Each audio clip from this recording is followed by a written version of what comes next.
You're in a conversation. Someone asks you a question. Your brain immediately goes into translation mode. You think of the answer in your native language. You look for the English words. You check the grammar. And then, 3 seconds too late, you speak. It's exhausting, it's frustrating, and it makes you sound half as smart as you actually are. If you feel like your brain is heavy when you speak English, it's because you're paying what I call the translation tax. Today, Luis and I are going to show you how to stop being a translator and start being a thinker.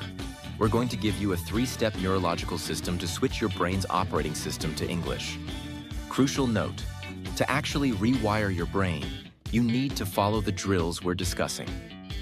I've put the 30-minute Thought Rewire template in our free study guide PDF in the description. Download it right now because your brain will try to go back to its old habits the moment this video ends. Let's break the cycle.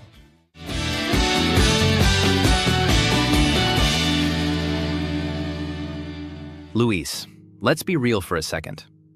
Almost every B2 learner I've ever coached says the exact same thing. Leo, I can't stop translating. It doesn't matter if they've been studying for 5 years or 10. It's like a chronic addiction. They know it's bad for them.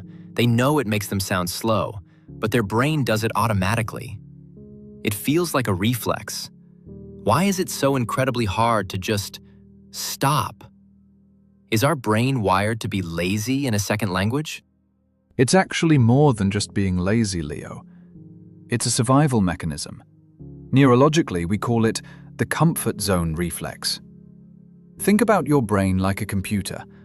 Your native language is the primary operating system. It's like Windows or Mac OS. It's fast, it's stable, and it's been running since the day you were born. English, for a B2 learner, is like a new, unoptimized app that keeps crashing. Your brain, which is designed to save energy, always wants to take the path of least resistance.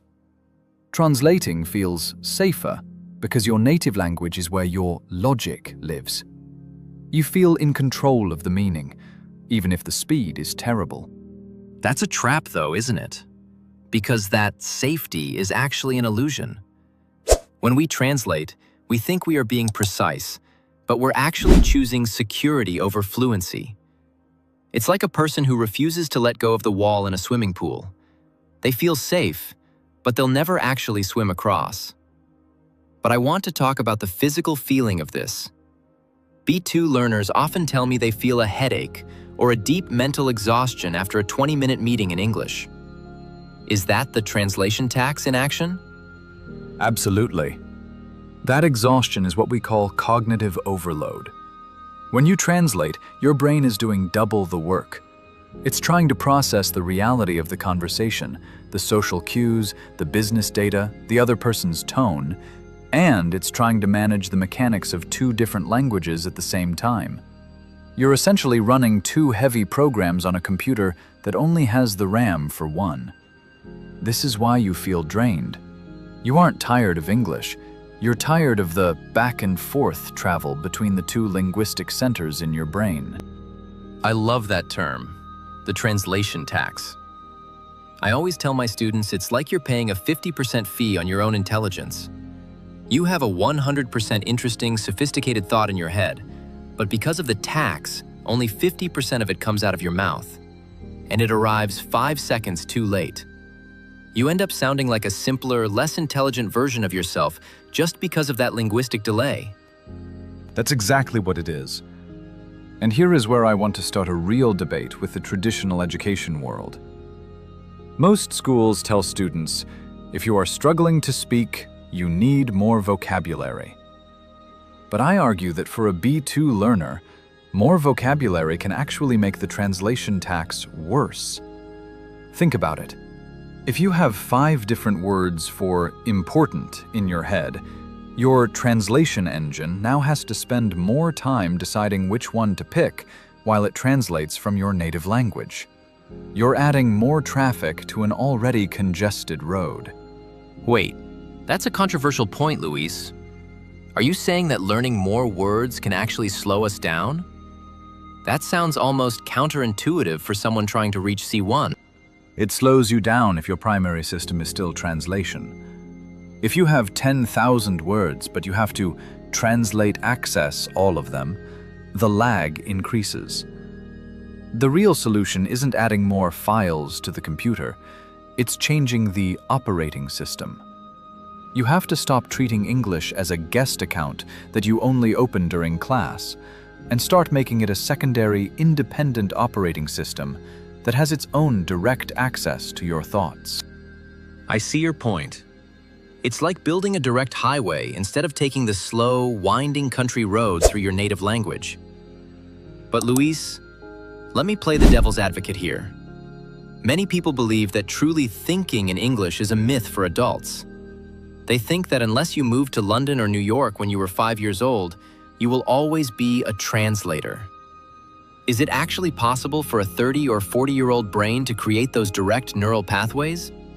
It's 100% possible, Leo, thanks to neuroplasticity. But, and this is a big but, it doesn't happen by studying or reading grammar books. It happens through pressure. You have to starve the translation reflex. If you give your brain 3 seconds to think, it will use that time to translate because it's comfortable.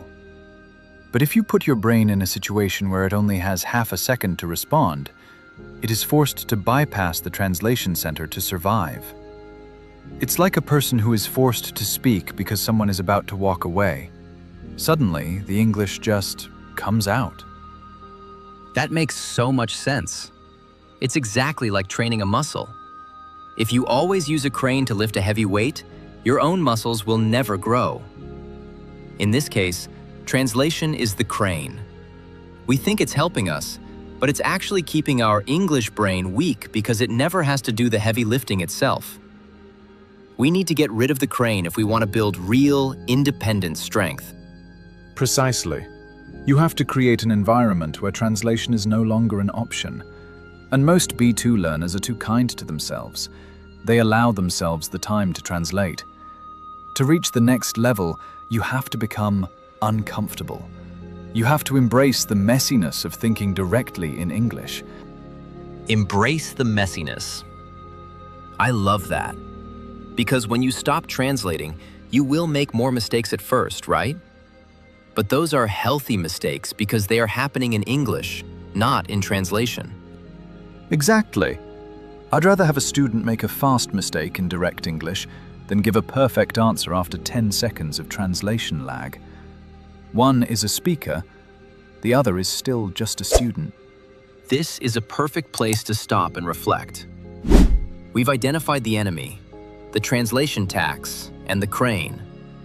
After the break, Luis is going to give us the actual drills to destroy that crane and start building that direct highway. We'll be right back. Are you tired of paying the translation tax? It's time to stop. We've designed a free study guide PDF specifically for this episode.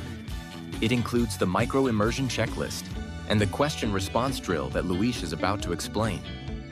Don't just listen to us talk about it. Download the PDF and do the 10-minute drill tonight. The link is in the description. Let's get back to the 3-step system that will finally flip the switch in your brain. We're back, and now we're getting into the how-to.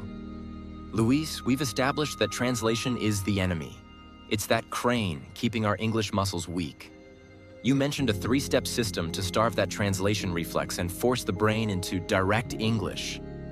I want us to break these down properly because I think people hear these tips and think, oh, that's too simple, and then they never do them. So, what is the actual step 1? Step 1 is what I call micro-immersion via narration. Now, I know what you're thinking. This sounds like something a beginner would do, but for a B2 learner, it is incredibly powerful. You spend 5 to 10 minutes a day narrating your own life in real time, like you're the main character in a movie or a fly on the wall. I'm opening the fridge. I'm looking for the milk.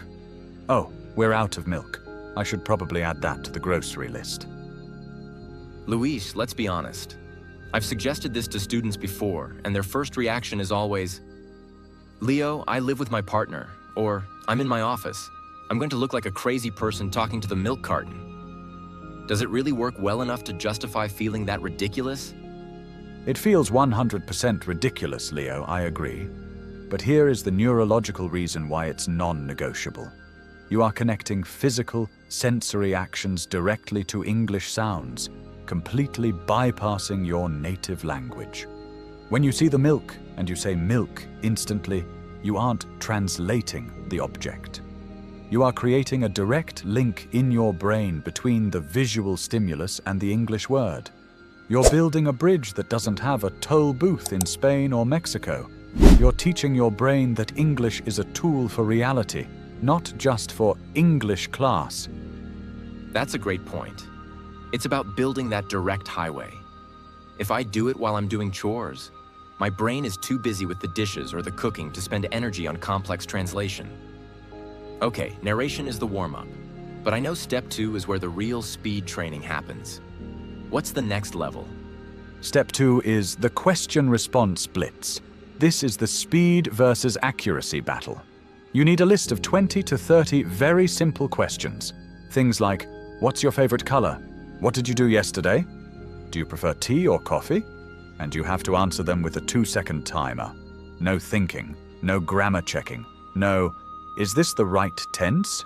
Just pure, raw output. If you don't know the word, you skip it or use a different one. The goal is 100% speed. I've actually run this drill in my workshops, Luis, and it's fascinating to watch.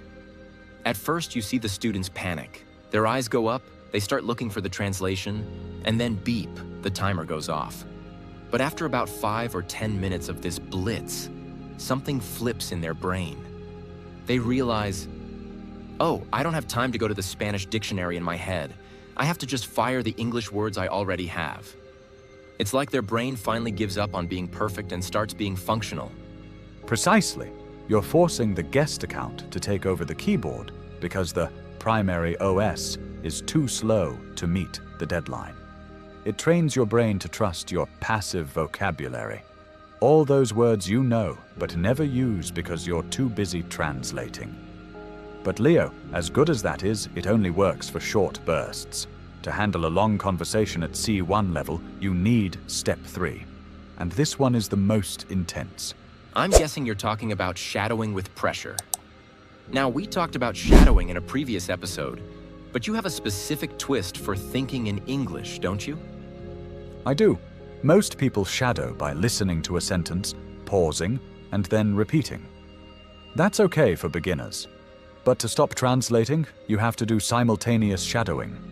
You listen to a native speaker, maybe a podcast or a TED Talk, and you repeat what they say almost exactly at the same time, maybe just a quarter second behind them.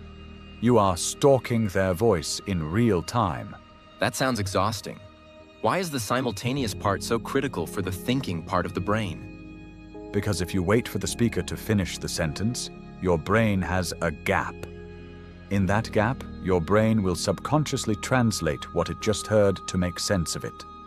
But if you are right on their heels, if you are speaking while they are still speaking, your brain is 100% occupied with the music, the sounds, and the rhythm of English. There is zero room for Spanish or any other language to enter the room. You are essentially hijacking your own vocal cords and giving them to a native speaker. It's like a full system takeover. If you do this for 15 or 20 minutes, your brain gets into a flow state. I've noticed that after a session like that, when I walk away and go to the kitchen, I start having English thoughts spontaneously. I'll think, I should probably clean that in English without even trying. Exactly. That's the proof that you've activated the highway. If you do these 3 steps, narration, the blitz, and pressure shadowing, for 30 minutes a day, in just 2 or 3 weeks, the translation tax starts to disappear. You'll find that when someone asks you a question in a meeting, the English answer arrives in your mouth before your Spanish brain even has a chance to wake up. It's about creating new neural pathways. We're moving from the slow country road of translation to a multi-lane highway of direct thought. And the B2 plateau that everyone complains about? It's often just a translation plateau. You aren't stuck because you don't know enough English. You're stuck because your delivery system is inefficient. I couldn't agree more. Once you stop paying that 50% translation tax, you realize your English is actually much more advanced than you thought. You finally get to show people who you really are, not just the translated version of yourself. Stop being a student who studies English and start being a person who uses English. That's the shift that changes everything. Luis, thanks for breaking this down. I think this is going to be a wake-up call for a lot of people who have been stuck for years. My pleasure, Leo. I just hope everyone listening takes that 15-minute challenge today. Don't wait until Monday. Do it now. Translation is a habit, and habits can be broken. But you won't break it by just watching this video. You need to put your brain under pressure. Here is your mission. Download the free study guide PDF. Use the 20-question drill and the narration template for just 10 minutes tomorrow morning. Challenge of the day. I want you to go to the comments and write one sentence in English about something you are doing right now. Don't think, don't translate. Just type the first English thought that comes to your mind. I'll be replying to as many as I can. Subscribe to English Lab to stop being a translator and start being a speaker. I'll see you in the next episode. Stop translating, start thinking. See you in the next episode.